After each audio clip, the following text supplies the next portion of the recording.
केंद्रित होने की तीसरी विधि।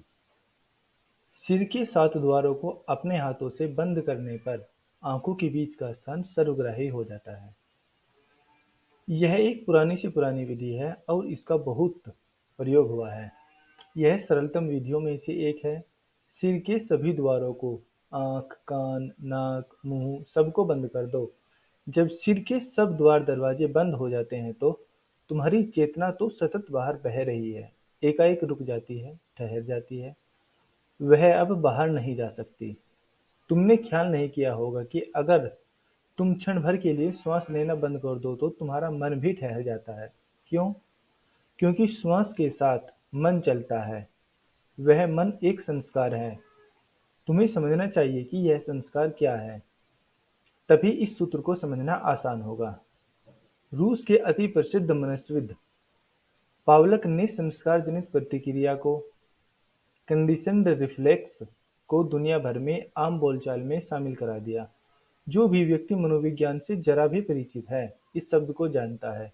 विचार की दो श्रृंखलाएं, कोई भी दो श्रृंखलाएं इस तरह एक दूसरे से जुड़ जाती हैं कि अगर तुम उनमें से एक को चलाओ तो दूसरी अपने आप शुरू हो जाती है।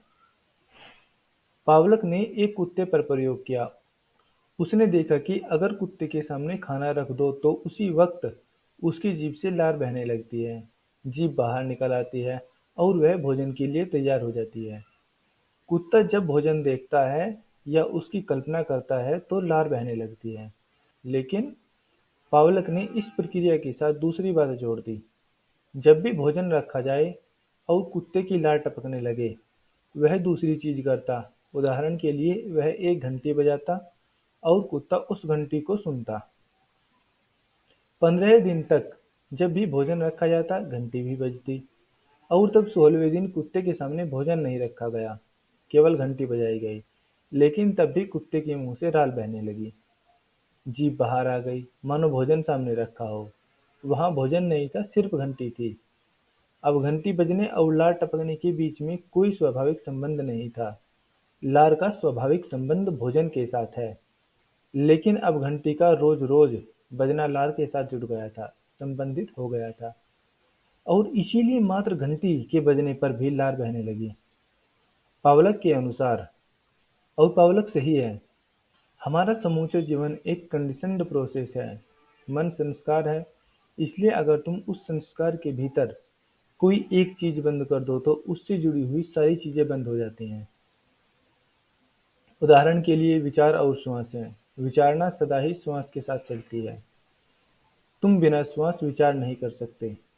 श्वास के प्रति सजग नहीं रहते, लेकिन श्वास सतत चलती रहती है, दिन रात चलती रहती है। और प्रत्येक विचार, विचार की प्रक्रिया ही श्वास की प्रक्रिया से जुड़ी है।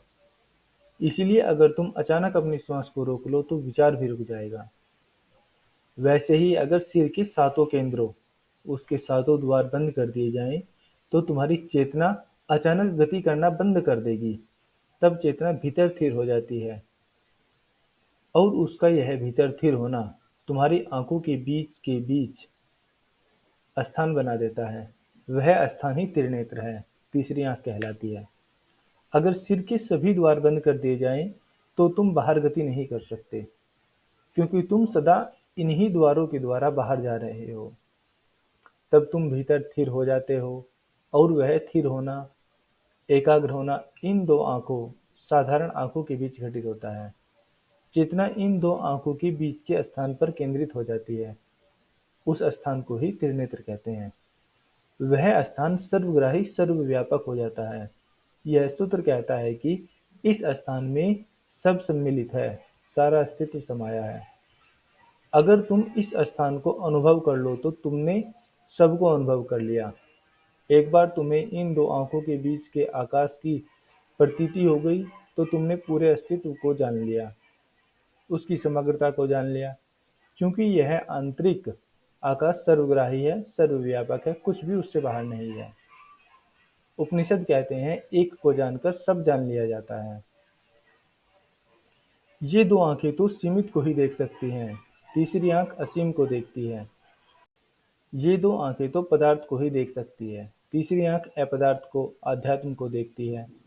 इन दो आंखों से तुम कभी ऊर्जा की प्रतीति नहीं कर सकते, ऊर्जा को नहीं देख सकते, सिर्फ पदार्थ को देख सकते हो। लेकिन तीसरी आंख से स्वयं ऊर्जा देखी जाती है। द्वारों का बंद किया जाना केंद्रित होने का उपाय है, क्योंकि एक बार जब चेतना के प्रवाह का बाहर जाना रुक जाता है, वह अपने उद्गम पर स्थिर हो जाती है, और चेतना का उद्गम यही त्रिनेत्र है। अगर तुम इस त्रिनेत्र पर केंद्रित हो जाओ, तो बहुत चीजें घटित होती हैं। पहली चीज तो यह पता चलती है कि सारा संसार तुम्हारे भीतर है। स्वामी राम कहा करते थे कि सूर्य मेरे भीतर चलता है, तारे मेरे भीतर चलते हैं, चांद मेरे भीतर उदित होता है, सारा ब्रह्मांड मेरे भीतर है। और जब उन्होंने पहली बार यह कहा, तो उनके शिष्यों को लगा वे पागल हो गए हैं। रामतीर्थ के भीतर सितारे कैसे हो सकते हैं? वे इसी त्रिनेत्र की बात कर रहे थे, इसी आंतरिक आकाश के संबंध में। जब पहली बार यह आंतरिक आकाश उपलब्ध होता है, तो यही भाव होता है। जब तुम देखते हो कि सब तुम्हारे भीतर है, तब तुम ब्रह्मांड ही हो जाते हो। त्रिनेत्र हमारे भौतिक शरीर का हिस्सा नहीं है, वह तुम्हारे भौतिक शरीर का अंग नहीं है।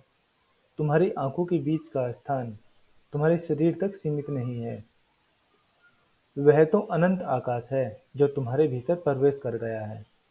और एक बार यह आकाश जान लिया जाए, तो तुम फिर वही व्यक्ति नहीं रहते।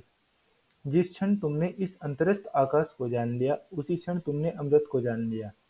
तब कोई मृत्यु नहीं है। जब तुम पहली बार इस आकाश को जानोगे, तुम्हारा जीवन प्रमाणिक और प्रगाढ़ हो जाएगा। तब पहली बार तुम सच में जीवंत हो जाओगे। तब किसी सुरक्षा की जरूरत नहीं रहेगी। अब कोई भय संभव नहीं है। अब तुम्हारी हत्या नहीं हो सकती। अब तुमसे कुछ भी छीना नहीं जा सकता। अब सारा ब्रह्मांड तुम्हारा है। तुम ही ब्रह्मांड हो। जिन लोगों ने इस अंतरिक्ष आकाश को जाना है, उन्होंने ही आनंद मग्न होकर घोषणा की है, अहम ब्रह्मास्मि। मैं ही ब्रह्मांड हूँ, मैं ही ब्रह्मा हूँ। सूफी संत मंसूर को इसी तीसरी आंख के अनुभव के कारण कत्ल कर दिया गया। जब उसने पहली बार इस आंतरिक आकाश को जाना, वह चिल्लाकर कहने लगा, अनहलक, मैं ही परमात्मा हूँ। भारत में वह पूजा जाता, क्योंकि भारत ने ऐसे अनेक लोग देखे हैं जिन्हें इस तीसरी आंख, आंतरिक आकाश का बोध हुआ है। लेकिन मुसलमानों के देश में यह बात कठिन हो गई, और मंसूर का यह वक्तव्य कि मैं परमात्मा हूँ, अनहलक, अहम ब्रह्मास्मि, धर्म विरोधी मालूम हुआ। क्योंकि मुसलमान यह सोच भी नहीं सकते कि मनुष्य और परमात्मा एक है। मनुष्य मनुष्य है, मनुष्य सृष्टि है और परमात्मा सृष्टा। सृष्टि सृष्टा कैसे हो सकता है? इसलिए मंसूर का यह वक्तव्य नहीं समझा जा सका और उसकी हत्या कर दी गई। लेकिन जब उसको कत्ल किया जा रहा था, तब वह हंस रहा था। तो किसी ने पूछा कि हंस क्यों रहे हो मंसूर? कहते हैं कि मंसूर ने कहा, मैं इसलिए हंस रहा हूँ कि तुम मुझे नहीं मार रहे हो, तुम मेरी हत्या नहीं कर सकते। तुम्हें मेरे शरीर से धोखा हुआ है, लेकिन मैं शरीर नहीं हूँ, मैं इस ब्रह्मांड को बनाने वाला हूँ। यह मेरी अंगुली थी जिसने आरंभ में समूचे ब्रह्मांड को चलाया था। भारत में मंसूर आसानी से समझा जाता। सदियों सदियों से यह भाषा जानी पहचानी है। हम जानते हैं कि एक घड़ी आती है जब यह आंतरिक आकाश जाना जाता है। तब जानने वाला पागल हो जाता है। और यह ज्ञान इतना निश्चित है कि यदि तुम मंसूर की हत्या भी कर दो, तो वह अपना वक्तव्य नहीं बदलेगा, क्योंकि हकीकत में जहाँ तक उसका संबंध है, तुम उसकी हत्या नहीं कर सकते। अब वह पूर्ण हो गया, उसे मिटाने का उपाय नहीं है। मंसूर के बाद सूफी सीख गई कि चुप रहना बेहतर है। इसलिए मंसूर के बाद सूफी परंपरा में शिष्यों को सतत सिखाया गया कि जब भी तुम तीसरी आंख को उपलब्ध हो जाओ, चुप करो, कुछ मत कहो। जब भी घटित हो, चुप्पी साध लो, कुछ भी मत कहो। या वही चीजें औपचारिक ढंग से कहो जो लोग मानते हैं। इसलिए अब इस्लाम में दो परंपराएं हैं, एक सामान्य परंपरा, बाहरी लौकिक, और दूसरी परंपरा असली इस्लाम है, सूफीवाद, जो गुहिया है। लेकिन सूफी चुप रहते हैं, क्योंकि मंसूर के बाद उन्होंने सीख लिया है कि उस भाषा में बोलना जो कि तीसरी आंख के खुलने पर प्रकट होती है, व्यर्थ की कठिनाई में पड़ना है। और उससे किसी की भी मदद नहीं होती। यह सूत्र कहता है, सिर के 7 द्वारों को अपने हाथों से बंद करने पर आंखों के बीच का स्थान सर्वग्राही सर्वव्यापक हो जाता है। तुम्हारा आंतरिक आकाश पूरा आकाश हो जाता है।